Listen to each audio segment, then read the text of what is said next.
እስክንድር ነጋ ይታሰር። ከሊቀ መንበርነት ወደ እስር ቤት ሊያመራ የነበረው አደገኛ ጉዞ በይቅርታ ተገታ።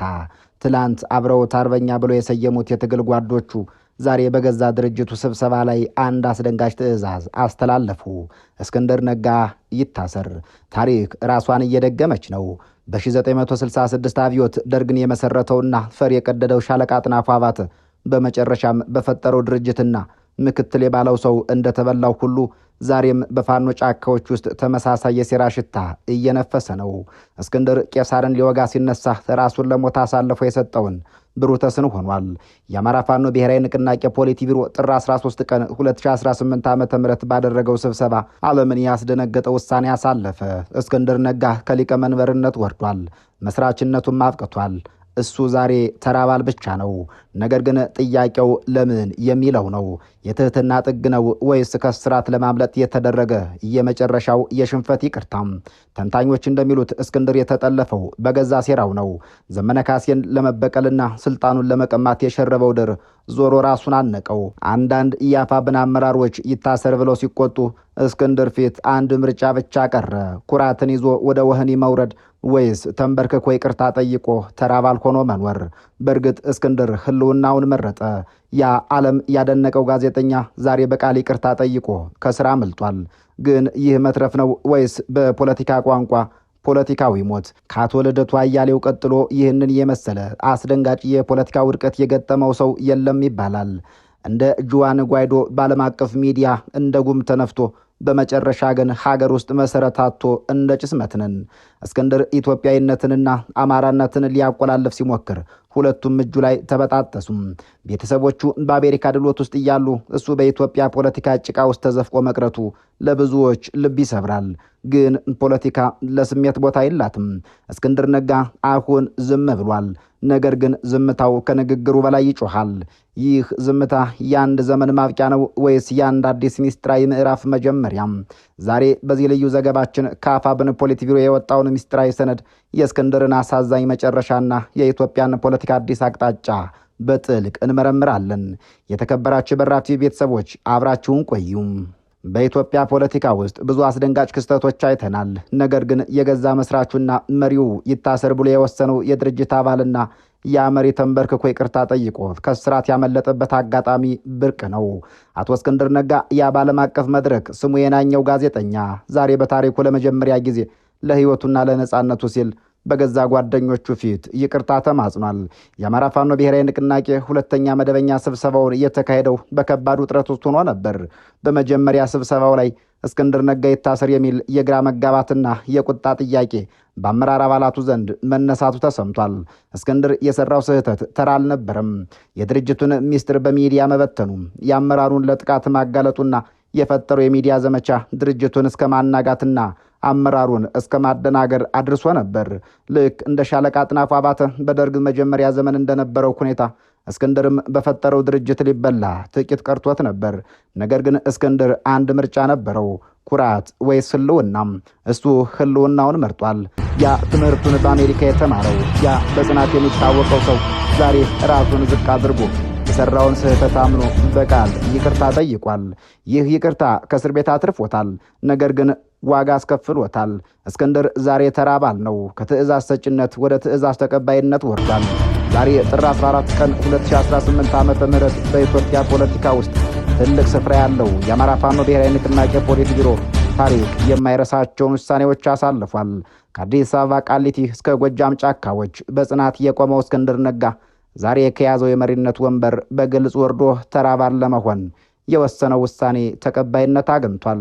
የንቅናቄው ፖሊት ቢሮ በሁለተኛው ድርጅታዊ ስብሰባው ላይ የቀረበለትን የአርበኛ እስክንድር ነጋን ማመልከቻ መርምሮ ውሳኔ አስተላልፏል። እስክንድር ባቀረበው ጥያቄ በግለሰባዊ ችግር ምክንያት በኃላፊነት መቀጠል አልችልም፣ ነገር ግን ለማንኛውም ተራ አባል ግዴታዬን ለመወጣት ዝግጁ ነኝ ብሏል። ነገር ግን ታሪኩ እዚህ ላይ ብቻ አያበቃም።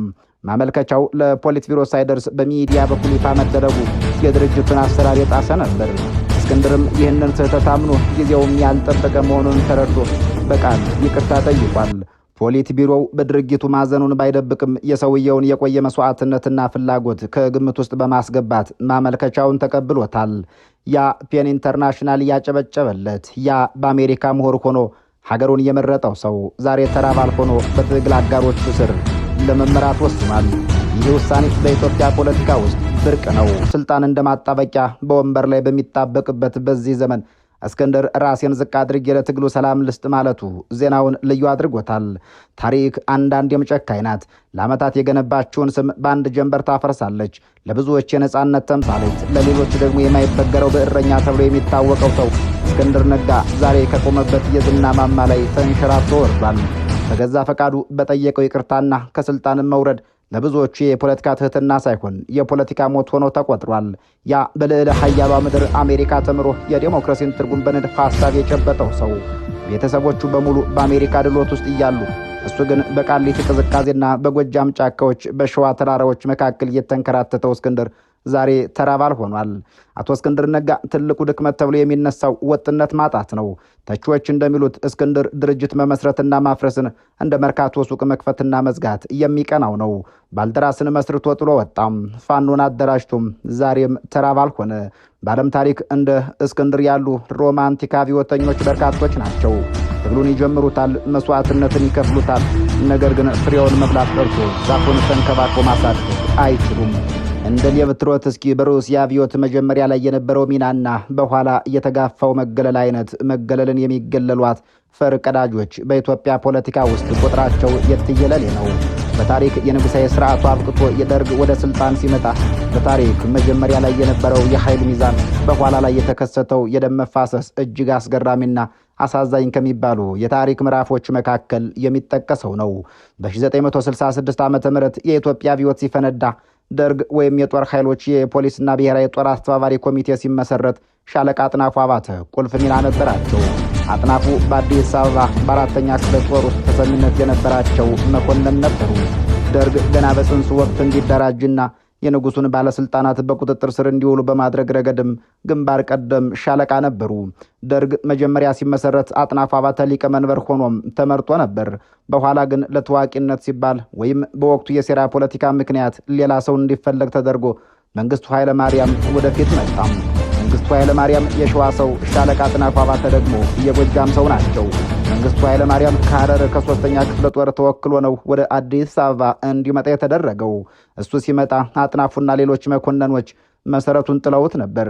መንግስቱ እጅግ አንደበተ ርቱዕና የሰራዊቱን ስሜት ቀስቃሽ ንግግሮችን በማድረግ ረገድ የተካነ ሰው ነበር። አጥናፉን በመገፋፋት ራሱን ምክትል ሊቀመንበር አደረገም። መንግስቱ ኃይለ ማርያም ወደ ላይ ለመውጣት በመንገዱ ላይ ያሉትን እንደ ጀነራል አማን አምዶምና እንደ ጀነራል ተፈሪ በንት ያሉትን በደም አፋሳሽ መንገድ አስወገዳቸው። በዚህ ሂደት ውስጥ አጥናፉ አባተ ሁልጊዜም እንደ ሁለተኛ ሰው ምክትል ሆኖ ይከተለው ነበር። መንግስቱና አጥናፉ ለረጅም ጊዜ ሁለቱ ምሰሶዎች ተብለው ይጠሩ ነበር። ነገር ግን በመካከላቸው ጥልቅ የሆነ የአመለካከት ልዩነት ነበር። አጥናፉ አባተ ይበልጥ ብሔርተኛ ወይም ኢትዮጵያዊ መስመርን ይከተሉ ነበር።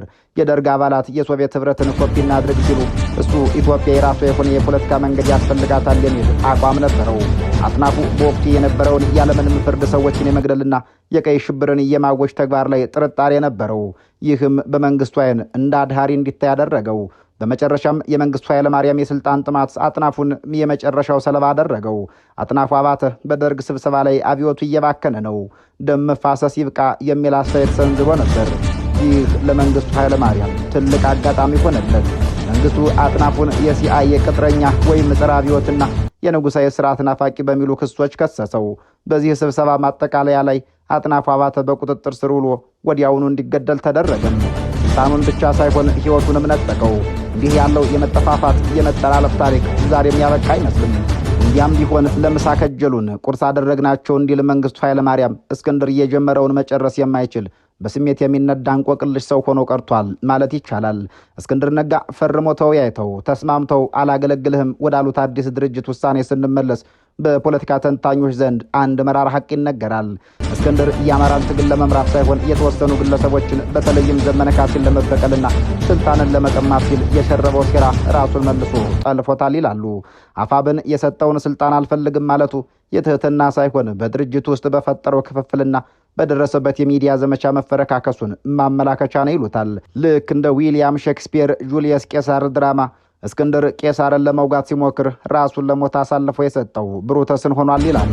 የተከበራችሁ ተመልካቾች ይህንን ታሪክ በተለይ ከአቶ እስክንድር ነጋና ከአቶ ዘመነ ካሴ ጋር እያነጻጸር ከስር ከመሰረቱ እንመልከተው። የዊሊያም ሼክስፒር ጁልየስ ቄሳር ድራማ ትልቁ ጭብጥ በጎ ዓላማ ተነሳስተህ የምትፈጽመው የፖለቲካ ስህተት ለራስህ ሞት ምክንያት ይሆናል የሚለው ነው። እስክንድር ነጋ ከብሩተስ ጋር የሚያመሳስለው ይሄው መራራ እውነት ነው። ብሩተስ ጁልየስ ቄሳርን ለመግደል የወሰነው ቄሳርን ስለጠላው አልነበረም። ቄሳርም ከመወደው በላይ ሮምን ወዳለው በሚል መርህ ቄሳር አምባገነን ሊሆን ነው የሚል ስጋት ስላደረበት ነበር። እስክንድር ነጋም ወደ አማራ ፋኖ ትግል ሲገባና በኋላም በአፋብን ውስጥ የወሰዳቸው እርምጃዎች በራሱ እይታ ትግሉን ከአምባገነንነት ወይም ከተሳሳተ መስመር ለመታደግ ሊሆን ይችላል። እንደ ብሩተስ ሁሉ እስክንድርም ለዓላማዬ ስል የግል ስሜቴንና ዝናዬን እሰዋለሁ በሚል የዋህነት ወደ ሴራው ገባ። ብሩተስ ትልቁ ስህተቱ የህዝቡን ስሜትና የተቃዋሚዎችን በተለይም የማርክ አንቶኒን ቀልጣፋነት አለመገመቱ ነበር። ቄሳርን ከገደለ በኋላ ህዝቡ ነፃ ወጣህን ብሎ የሚያጨበጭብለት መስሎት ነበር።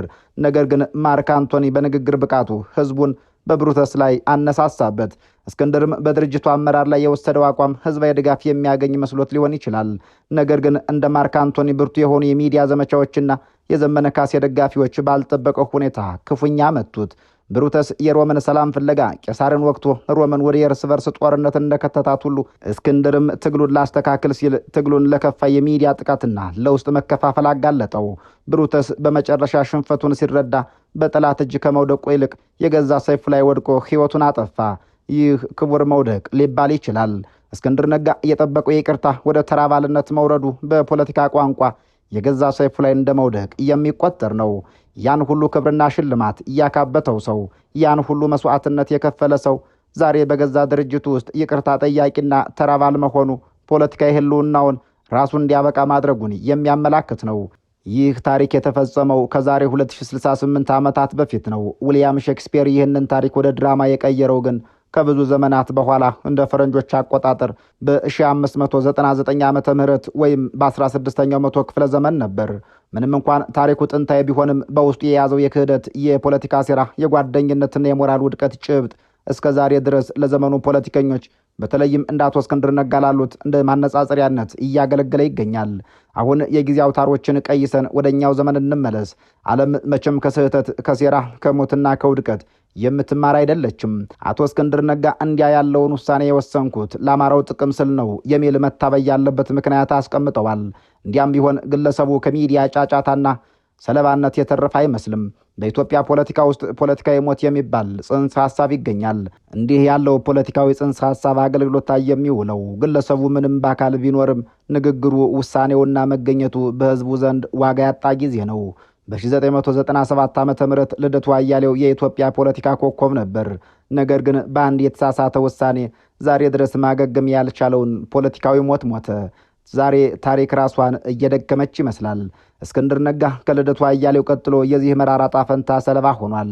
ያ ፔን ኢንተርናሽናል የመሰከረለት ብቃት፣ ያ በአሜሪካ ያገኘው እውቀት፣ ያ ለእስር ቤት ያልተንበረከከ ማንነት ዛሬ በገዛ ጓደኞቹና በትግል አጋሮቹ በሚዲያ ተወግሮ እንዲሞት ተፈርዶበታል። ይህ የእስክንድር ውድቀት የግለሰብ ውድቀት ብቻ አይደለም። ብዙዎች እንደሚሉት የአማራን ጉልበት፣ ገንዘብና አቅም ለኢትዮጵያ ማዕከላዊ ፖለቲካ ለመዋል የሚደረገው ጥረት ማክተሙን አመላካች ነው። እስክንድር ኢትዮጵያዊነትንና አማራነትን አቆላልፎ ለመያዝ ቢሞክርም በመጨረሻ ግን በሁለቱም ጎራዎች ተቀባይነት አጥቶ ብቸኛ ግለሰብ፣ ምስኪን ፖለቲከኛ ብቻ ሆኗል። ይህ አሳዛኝ መጨረሻ በቅርቡ በዓለም አቀፍ ደረጃ እንደታዩት እንደ አንዳንድ የሊበራል ፖለቲከኞች ውድቀት ነው።